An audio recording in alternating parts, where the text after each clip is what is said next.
Olá, uma alegria estar aqui com vocês para conversarmos um pouco a respeito do relacionamento com a imprensa. Eu sou a professora Adriane Werner, sou jornalista por formação, mestrada em administração de empresas e 20 anos de carreira dentro do jornalismo, grande parte desses 20 anos dentro do telejornalismo. E é por isso que nós vamos conversar então sobre como tirar o melhor proveito do nosso relacionamento com a imprensa. Quem já teve a oportunidade de conceder entrevistas para rádios, emissoras de televisão, jornais impressos ou hoje em dia para blogs, para portais da internet, para sites, sabe a importância que tem essa exposição. Esse fato de nós podermos levar a nossa mensagem a um público muito maior, que é o público leitor ou consumidor, de maneira geral, dos veículos da chamada mídia, da chamada imprensa. Por isso é que nós vamos conversar sobre como melhorar a nossa performance junto aos veículos de comunicação e obtermos, é claro, o melhor resultado dessa nossa participação na imprensa. Nós vamos conversar aqui durante todo esse nosso curso, ou durante os nossos encontros aqui sobre relacionamento com a imprensa, sobre alguns pontos importantes, como, por exemplo, o que é ser fonte de informação para os jornalistas, como se tornar uma boa fonte, como conseguir ter as melhores informações, construir uma imagem de credibilidade para sermos fontes reconhecidas e respeitadas pelos veículos de comunicação. Vamos conversar também sobre exatamente o que é notícia, porque muitas vezes nós não nos damos conta de que não estamos conseguindo uma presença assim tão grande nos veículos de comunicação, mas porque nos falta muitas vezes esse conceito, essa consciência de o que vem a ser notícia, afinal de contas. Nós que trabalhamos com assessoria de imprensa, muitas vezes precisamos deixar claro para os nossos assessorados que alguns assuntos do seu dia a dia profissional, da sua empresa, da sua instituição, não são exatamente notícia. E às vezes a gente quer colocar no jornal, quer colocar na televisão assuntos que não são considerados notícia, o que não vai ser bem aceito pelos veículos de comunicação. Portanto, um capítulo importantíssimo desta nossa conversa é esta conceituação de o que vem a ser notícia. E depois nós vamos conversar um pouco sobre as diferenças e as características específicas de cada um dos veículos de comunicação mais importantes, notadamente jornais ou veículos impressos de maneira geral. Vamos falar sobre a importância do rádio, sobre a importância da televisão, sobre como estar bem nesses diferentes veículos. E eu sempre costumo dizer, mas e a internet? A internet hoje é o nosso grande veículo de comunicação. Só que, ao falarmos de impresso, áudio, que é o rádio, e vídeo e áudio, que é a televisão, nós já estamos entrando também nas principais características da internet, porque hoje os veículos da rede mundial de computadores são veículos da convergência total. Na internet nós temos vídeo, nós temos áudio, nós temos texto, portanto, falarmos sobre como melhorar a nossa performance no jornal, no rádio e na televisão já nos traz também dicas importantíssimas sobre como estarmos bem nos veículos de comunicação da rede mundial de computadores. Mas vamos conversar também, é claro, um pouquinho sobre internet. Especificamente no capítulo de televisão, nós vamos falar sobre alguns pontos importantes, que são o da nossa linguagem corporal, porque a gente sempre percebe que na televisão, além de precisarmos ter um bom conteúdo mesmo, né, e falar muito bem, assim como no rádio, pronunciar bem as palavras, ter uma linguagem didática, uma linguagem simples, na televisão ainda temos o acréscimo da nossa linguagem não verbal, a nossa linguagem corporal e toda a nossa composição visual, que ficam muito expostas na televisão. Portanto, nós vamos falar também sobre gestual, direcionamento do olhar, o melhor vestuário, cores que ficam bem, cores que não podem ser usadas ou não devem ser usadas na televisão por algum aspecto técnico. Enfim, vamos dar um panorama geral sobre como estarmos bem nesses diversos veículos de comunicação. E nós temos também um outro capítulo, vamos chamar assim, um outro capítulo importantíssimo, que é o que nós chamamos de Media Advocacy, ou seja, advocacia da mídia, não é? Como nós podemos cuidar da nossa imagem perante os veículos de comunicação no caso de alguma exposição negativa. Todos nós estamos sujeitos a termos, de vez em quando, alguma exposição negativa. Algum acidente ambiental, algum crime ambiental, algum escândalo político, denúncias de desvio de dinheiro, enfim. Quantas possibilidades todas as empresas, todas as instituições estão sujeitas a enfrentar no seu dia a dia.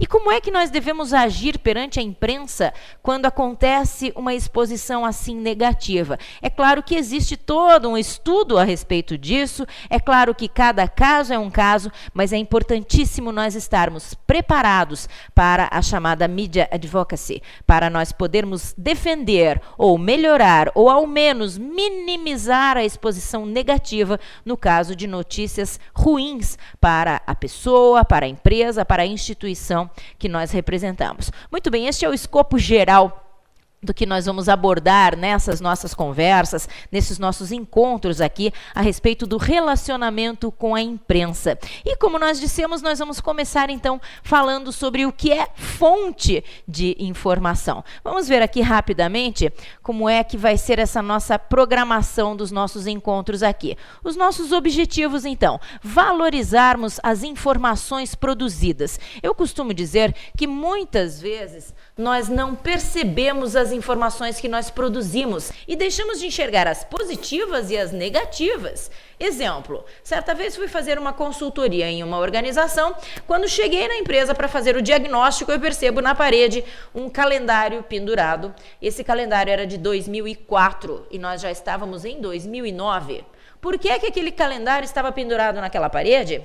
Porque ele passou a fazer parte da paisagem. As pessoas deixaram de enxergar aquele calendário pendurado na parede. E o mesmo acontece com as informações positivas, que muitas vezes podem ser notícia da nossa organização, podem nos ajudar a conseguir a mídia espontânea, a mídia positiva. Uma das empresas que eu assessoro, que faço assessoria de imprensa, tem um projeto interessantíssimo de replantio de araucárias.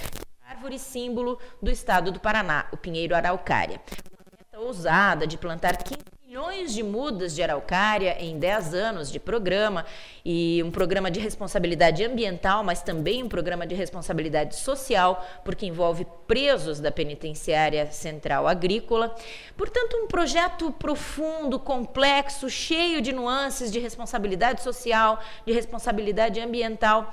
E já fazia meses, talvez um ano já que eu assessorava a empresa, quando um dia alguém comentou por alto sobre este projeto, que se chama Programa Araucária, Programa Gralha Azul. Gralha Azul é a árvore símbolo que, segundo a lenda, planta os pinhões para fazer o reflorestamento de araucária no estado do Paraná. O programa Araucária, o programa Gralha Azul e tal. Eu falei, mas do que se trata esse programa? É um projeto assim, com plantio de mudas de araucária, cuidadas pelos presos da colônia penal agrícola, lá na Penitenciária Central, etc. Falei, gente, mas eu não sei desse programa. A gente nem lembrou que ele podia ser notícia. Então, veja, a gente deixa de enxergar o que tem de negativo e deixa de enxergar o que tem de positivo também. Portanto, um dos primeiros objetivos desses nossos encontros, dessa nossa conversa a respeito de relacionamento com a imprensa é nos lembrarmos de valorizar as informações que nós produzimos. Nós temos que enxergar essas informações. Nós temos que ter um olho clínico para detectar o que do nosso trabalho, o que daquilo que nós fazemos pode ser considerado notícia, pode ser trabalhado como uma informação importante para a imprensa. Mais um objetivo, frisar os conceitos de notícia, de jornalismo, de veículos de comunicação. Então nós vamos trabalhar aqui o que vem a ser notícia, vamos conceituar o que é notícia, o que é jornalismo, diferenciar do que não é jornalismo e conhecer as especificidades dos veículos de comunicação. Tá certo? Eu quero contar com a sua companhia, então, nesses nossos encontros a respeito de relacionamento com a imprensa. Então nós vamos frisar os conceitos, a conceituação do que vem a ser notícia, vamos diferenciar o que é jornalismo do que não é jornalismo e vamos falar dos veículos de comunicação mais comuns, mais conhecidos na nossa realidade contemporânea. E um outro objetivo importante é nós discutirmos as diferenças, as características, as especificidades de cada veículo de comunicação, como eu conversava agora há pouco com você. Vamos falar sobre a televisão, vamos falar sobre o rádio, vamos falar sobre jornal, sobre revistas, sobre os veículos mais comuns na internet. Hoje em dia, a força dos veículos da internet é assustadora, é bárbara, é muito grande. Então nós temos blogs que às vezes a gente acha que nem são visitados, mas que acabam provocando uma repercussão muito grande de vários assuntos, porque um blog pequeno dá uma notícia, essa notícia é replicada em um outro e depois é colocada numa rede social e isso acaba ganhando uma dimensão que a gente não consegue sequer mensurar. Então nós vamos falar sobre essas especificidades, essas características mais específicas de cada veículo de comunicação. Por exemplo, televisão.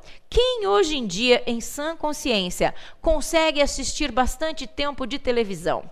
Pouquíssimos de nós. Até muito pouco tempo atrás, a televisão era o nosso grande veículo companheiro. Nós tínhamos quase que um compromisso de chegar em casa para assistir o telejornal, de nos programar para assistir a telenovela, acompanhávamos dia a dia a passagem daqueles capítulos e etc. E aos poucos, sem que a gente percebesse, a televisão está deixando de fazer parte tanto assim da nossa vida. Então a televisão é um veículo que vem perdendo muito a repercussão junto à grande massa de cidadãos no Brasil. É um fenômeno mundial. Nos Estados Unidos, por exemplo, já existem vários estudos apontando para essa queda de popularidade da televisão, mas também já é um fenômeno muito visível aqui no Brasil. Quem tem filhos, sobrinhos, irmãos, parentes, adolescentes, já deve ter percebido que hoje uma criança ou um adolescente passa muito mais tempo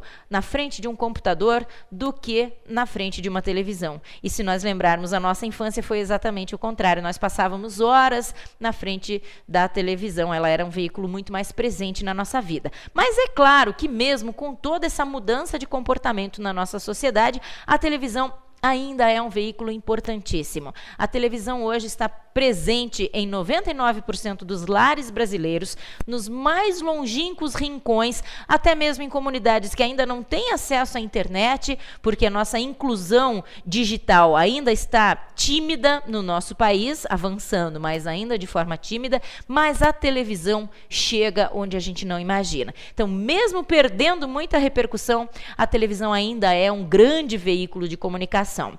O rádio é outro desses veículos muito curiosos de comunicação. O rádio, ultimamente, recuperou muito da sua presença junto à grande massa de cidadãos brasileiros. O rádio vem recuperando muito a sua popularidade, a sua presença como veículo de comunicação importante no dia a dia das pessoas. As rádios de notícia, por exemplo, hoje são um fenômeno no Brasil nos últimos 15, 16 anos, depois que elas começaram a ganhar toda essa importância, e hoje são os veículos principalmente de maior audiência em trânsito. Pessoas que estão dirigindo seus carros estão quase sempre ligadas nessas rádios de notícia. Então é um veículo que voltou a ter muita repercussão, muita presença na nossa vida. Os veículos impressos, assim como a televisão, também vem perdendo muito a presença, vem perdendo muito a penetração junto às classes, especialmente as classes mais populares, mas não podemos desprezar a importância dos veículos impressos. Acredito sim, e os grandes teóricos de comunicação têm apontado muito para isso, os veículos impressos estão passando e vão passar cada vez mais por uma grande releitura, e os veículos que devem sobreviver são principalmente aqueles veículos populares, ou seja, jornais distribuídos gratuitamente no metrô, jornais distribuídos gratuitamente no sinal de trânsito, dentro dos ônibus, que tem uma linguagem muito simples, pouco texto e muita fotografia, portanto uma linguagem muito ilustrada. E são essas características principais que nós vamos ver de cada um desses veículos de comunicação e estudarmos juntos como podemos melhorar a nossa presença em cada um deles, para tirarmos o melhor resultado em termos de imagem institucional e mesmo de cristalização da nossa imagem profissional. Obrigada por sua atenção por enquanto. Até já. Obrigada.